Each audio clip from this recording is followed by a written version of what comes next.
Here with communicatewithangels.com, and I am hopping on live here with you all today to discuss the topic of how to know if you found your soulmate. I just posted a new YouTube video on this topic as well, so be sure to go to the YouTube channel and check that out if you're not there already. And I am also experimenting with a new streaming service right now. So I do plan on hopping on live every Friday morning, a little bit later today just because of stuff going on. But if you are here live or watching the replay, please say hi in the comments so that I know that this is working and that you can hear me, and also just because I love to say hi and connect with you. So this is an opportunity to, get some connection time with your spiritual community. So I do have a quick announcement as well. Coming up in a couple of weeks, or less than 2 weeks actually, I'm going to be offering 2 free masterclasses on the topic of how to connect with your angels or spirit guides. This is something that it's the last time I'll be doing this free class in this year in 2023. So if you want to really get an in-depth free training with me, please register for that and share this information with your friends. Okay, I'm posting the link and I'm getting kind of sort of an error message, so I will see if that works. Today's a little bit of an experiment. I'm trying to find a service that will allow me to stream on Facebook and YouTube at the same time. I have no idea if it's working right now, so if you know, let me know, okay? So let me dive into some training. I do see a couple of people are here live, so if you can hear me and see me, please say hi. And it kind of depends on whether my chat thing is working correctly, but let me know and I'll check on Facebook later to see if it worked as well. Okay, so how to know if you found your soulmate. So there are a few things that are important to know. First of all is that I have a broader view of the meaning of that word soulmate. Okay, so we want to remove ourselves from the over-romanticized idea that there is only one person who can complete me. And I do feel like there is, this is a separate topic in a way, but there's also the idea of twin flames, that there's one person that will complete me.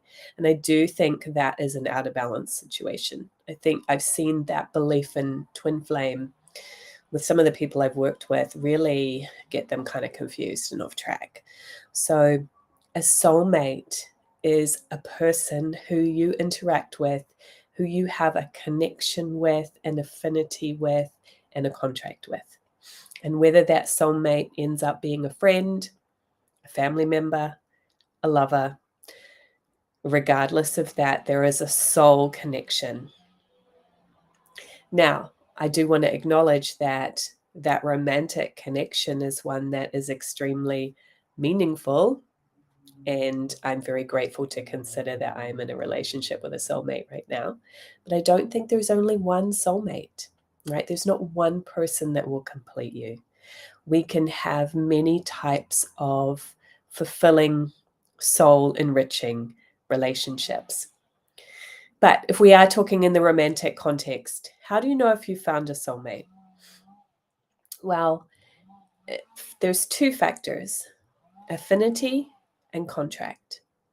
So an affinity is that feeling of, I enjoy spending time with you. It's enriching, it's fun, it's fulfilling.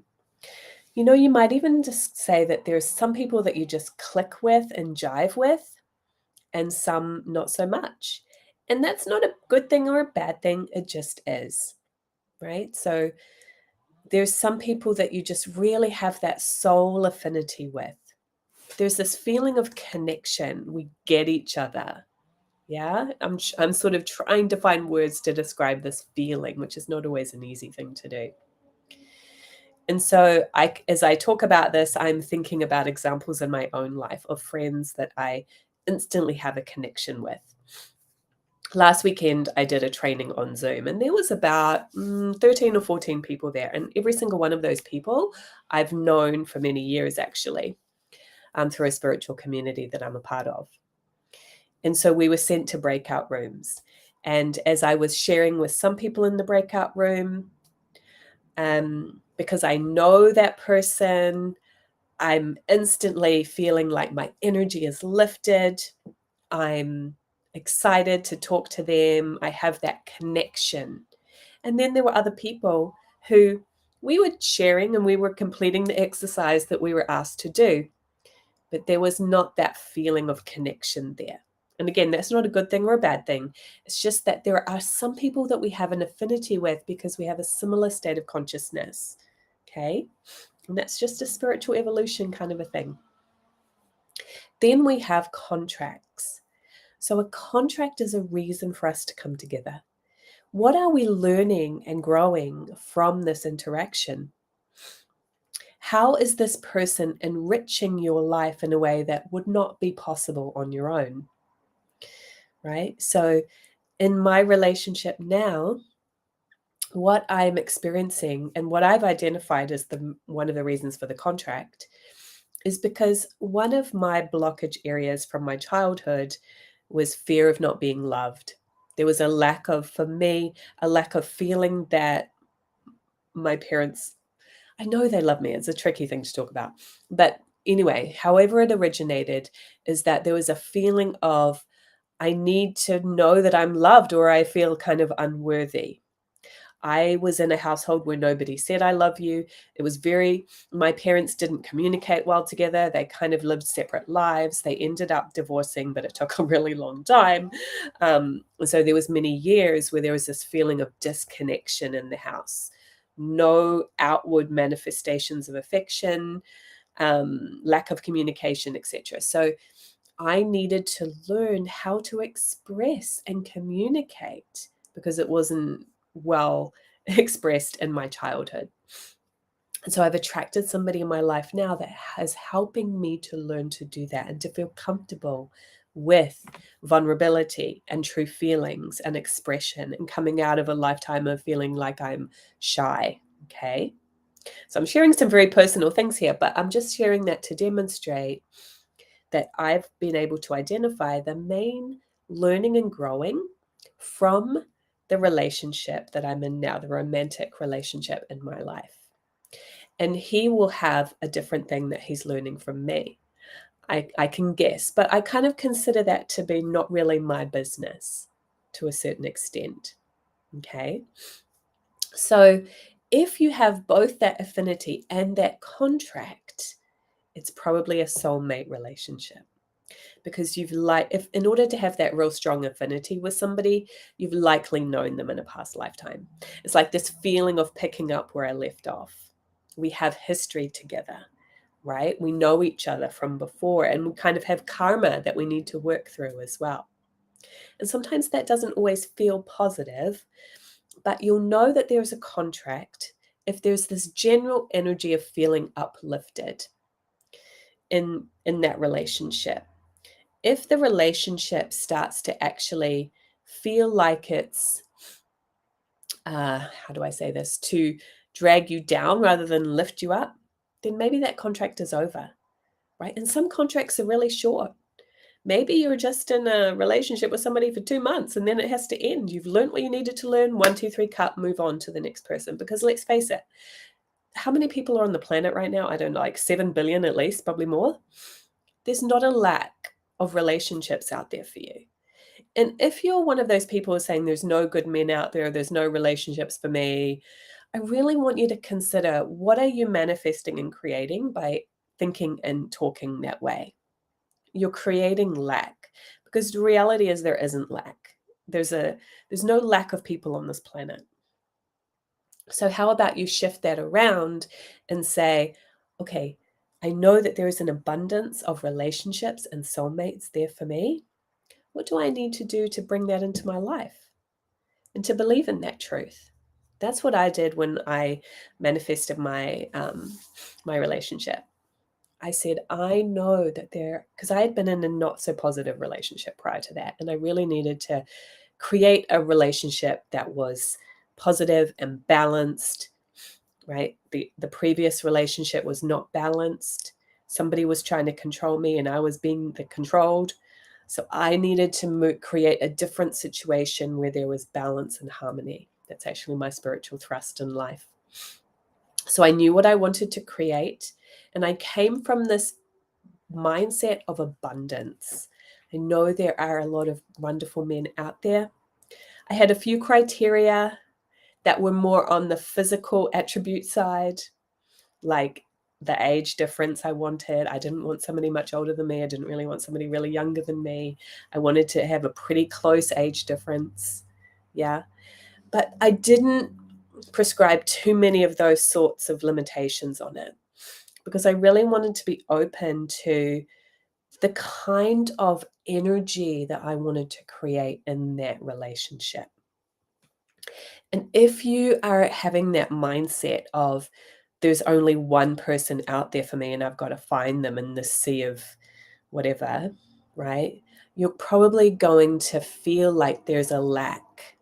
If you come from the place of belief of there's many soulmates out there for me, and I've just got to find somebody that's that match, and there's many possibilities, right? You want to have somebody that you have that friendship affinity with, and there's also a reason for it spiritually. What are you learning and growing from that opportunity? Because in the bigger picture, we're here to learn and grow in this lifetime. And so everything that you experience, relationships, jobs, opportunities, they're all a means to an end for your spiritual growth. So if you're not growing in your relationships, if you're not getting anything out of it, there's probably no contract. Okay. So I hope that helps. I rambled all over the place, but I think I shared what I wanted to share. Let me know how that lands for you. Please comment, even if you're watching this on the replay. What did you learn from that? And, what are you taking away from this connection today? I don't know if you were here earlier, I said I'm experimenting with software that allows me to go live on Facebook and YouTube at the same time. And right now I can't see anybody's chats or comments, which is really important to me. So I will have to investigate if that's an error coming up or if this software just doesn't allow it or what. But if you are here, please say hi, and so I can see if the comments are working. It doesn't look like it. Either that or nobody's commenting. So we'll see. Again, couple of reminders if you want to get more involved. I'm doing a free masterclass coming up in a couple of weeks on October 3rd and 4th. How to connect with your angels or spirit guides. So you can go to communicatewithangels.com/masterclass to sign up for those free webinars. It will be really rich in content and connection. So I hope that you will join me, and please share that link with your friends. And those of you that are in my city, in Richmond, Virginia, I'm going to be doing a workshop at Align RVA Yoga Studio on Sunday, October 8th. And that's all about developing your 4 psychic abilities. That's one of the questions I get asked over and over again from people. How can I develop my spiritual gifts and psychic abilities? So in that workshop, you're going to do that. So if you're in Richmond or if you're within driving distance of Richmond, Virginia, join me. I would love to see you face to face. You'll go to alignrva.com to sign up for that workshop. The registration is through that yoga studio. If you have any questions, you can email me at support@communicatewithangels.com. Hope you have an amazing day. Happy Friday. It's going to be really stormy here this whole weekend. Everything I had planned for the weekend got cancelled because it's going to be hurricane rains. So my boyfriend and I are going to just kind of have a chill day tomorrow on Saturday, watch the Rugby World Cup games, go All Blacks, and hope you guys have a wonderful weekend too. I do plan to be back here next Friday, so I will see you then.